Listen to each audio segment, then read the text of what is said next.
Comment mieux gérer son bénéfice? C'est de ça qu'on va parler dans cette vidéo. Quand vous prenez une personne lambda, elle va acheter un produit au marché, elle vient, elle vend, donc elle prend le prix d'achat moins le prix de vente et c'est ce qu'elle considère comme étant le. Si vous faites ça, vous allez mourir très vite. Quand je dis mourir, je parle ici de la mort de votre activité, la mort de votre entreprise. Sachez que lorsque vous gérez mal votre bénéfice, votre activité, votre entreprise ne pourra jamais grandir. Donc c'est pourquoi il est très important de mieux gérer votre bénéfice. Et comment gérer son bénéfice? C'est de ça dont on va parler dans cette vidéo. C'est parti.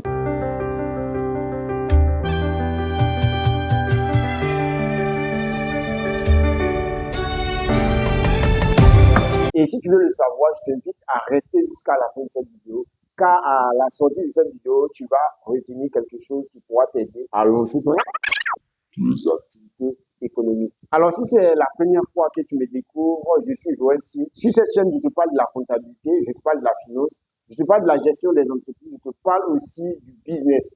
Si ce sont des thématiques qui t'intéressent, je t'invite à rester jusqu'à la fin et à t'abonner à cette chaîne, à activer la cloche de notification afin de ne rien manquer de nos prochaines apparitions. Alors, dans cette vidéo d'aujourd'hui, comme je vous l'ai dit dès longtemps, nous allons parler de comment gérer son bénéfice. Qui parle de gestion des bénéfices parle déjà de comment le calculer. Parce que si votre bénéfice est erroné à la base, ça voudrait dire que vous êtes déjà perdu. Parce que vous allez commencer à utiliser ce que vous pensez être comme bénéfice alors que ça n'en est aucun. Vous pouvez constater ça peut-être chez des commerçants, chez des artisans qui font vraiment la confusion entre le bénéfice et aussi la rentabilité de leur activité. Mais lorsque vous ne souhaitez pas que votre activité ou que votre entreprise disparaisse d'un moment à l'autre, il va falloir que vous appreniez à calculer votre bénéfice. Alors, comment ça se fait? Pour calculer votre bénéfice, vous devez déjà calculer le coût d'achat de vos marchandises. C'est-à-dire, si vous êtes une entreprise commerciale, c'est-à-dire vous achetez des biens et des produits que vous revendez, en ce moment-là, vous êtes une entreprise commerciale. Si c'est le cas, vous devez calculer le coût d'achat de vos produits ou de vos biens, des marchandises que vous achetez. Parce que le coût d'achat est différent du prix d'achat. Dans une autre vidéo, nous allons vous montrer comment est-ce qu'on calcule le coût d'achat d'un produit ou bien le coût d'achat d'une marchandise. Si tu veux le savoir, abonne-toi maintenant, active la cloche de notification, de telle sorte que lorsqu'on va faire cette vidéo-là, tu puisses être informé de ces différentes vidéos. Alors, continuons dans notre cadre aujourd'hui. Comme je l'ai dit, si vous êtes une entreprise industrielle, en ce moment, c'est-à-dire vous achetez de la matière première qui est transformée en produit semi-fini ou bien en produit fini. Pour calculer votre bénéfice, vous devez calculer le coût de production de votre bien. Ça fait intervenir pas mal de choses, tellement d'éléments que vous devez prendre en compte dans le calcul coût de production. Et ça, si vous ne le faites pas, et vous pensez être d'abord grand, quand votre entreprise sera vraiment établie, c'est en ce moment que vous allez commencer, parce que c'est par ces comportements, ces aptitudes-là, que vous allez pouvoir grandir. Si vous n'adoptez pas ces aptitudes dès maintenant, votre entreprise n'ira pas loin. C'est pourquoi il est important de calculer le coût de production ou le coût de fabrication de vos produits. Même ceux qui vendent des services, c'est la même chose. Il faut que vous calculez le coût de revient de vos différents services. Et c'est ce qui va vous permettre même de fixer le prix de vente de façon raisonnable. Ça, c'était la première partie. Je parlais ici du calcul. Donc, voilà quelques réserves que je vais vous partager, que vous pouvez déjà mettre en place lorsque vous avez votre bénéfice. Dans un premier temps, vous devez avoir ce qu'on appelle les réserves légales ou bien les réserves statutaires. En entreprise, ce qu'on appelle les réserves légales, c'est que la loi même t'oblige à mettre de l'argent de côté lorsque tu réalises un bénéfice. De telle sorte que demain, quand tu es en difficulté, ces réserves-là, ou bien cette réserve pourra te servir à payer tes fournisseurs, à régler tout ce qui sera comme difficulté financière.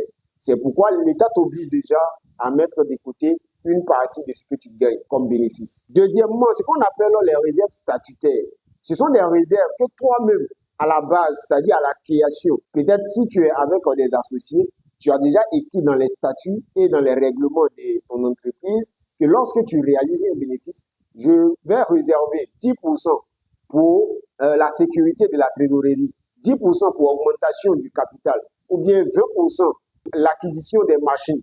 Donc, ça, c'est ce qu'on appelle les réserves statutaires. Donc, vous avez déjà définit ces réserves-là à la base, que vous-même vous décidez lorsque vous réalisez votre bénéfice. Donc, ça dépend du bénéfice que vous réalisez. En fonction de ça, vous pouvez décider de dire que, ah, je vais utiliser tel montant, telle somme pour pouvoir pour mettre de côté afin de subvenir à tel ou tel besoin. Maintenant, ce qui est le plus important, parce qu'on ne travaille pas, comme on dit, pour devenir mouton, mais on travaille pour acheter mouton. On travaille aussi pour se faire plaisir, pour se rémunérer, pour se payer à un moment donné. Donc, si vous êtes un chef d'entreprise, si vous êtes un propriétaire, il est très important aussi que vous vous payez. Mais avant de vous payer, n'attendez pas le bénéfice avant de définir combien est-ce que vous devez vous payer comme intérêt ou bien comme ce qu'on appelle dividende. Voilà, donc il y a ce qu'on appelle intérêt statutaire.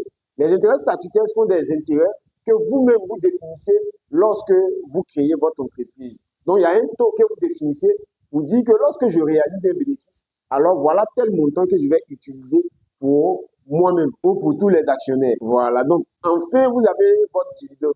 Donc les dividendes, c'est une rémunération sur cette partie du bénéfice-là que vous utilisez pour vous-même. C'est ce qu'on appelle la rémunération. Ça n'a rien à voir avec le salaire que vous vous payez lorsque vous travaillez dans votre entreprise ou lorsque vous travaillez pour votre entreprise. Donc voilà un peu de façon globale comment vous devez repartir votre bénéfice. Mais comme je l'ai dit dans une autre vidéo, je vais vous montrer à l'écran ou sur un tableau comment est-ce qu'on calcule le bénéfice.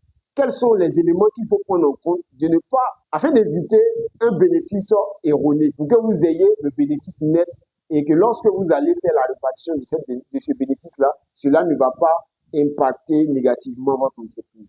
Merci d'avoir regardé la vidéo jusqu'ici. Mais si vous avez des questions liées vous avez des questions liées à la gestion de la finance ou de la comptabilité, n'hésitez pas à nous le dire en commentaire. Nous allons vous répondre et par une autre prochaine vidéo pour que cela puisse vous aider. On est ensemble et on se dit à très bientôt.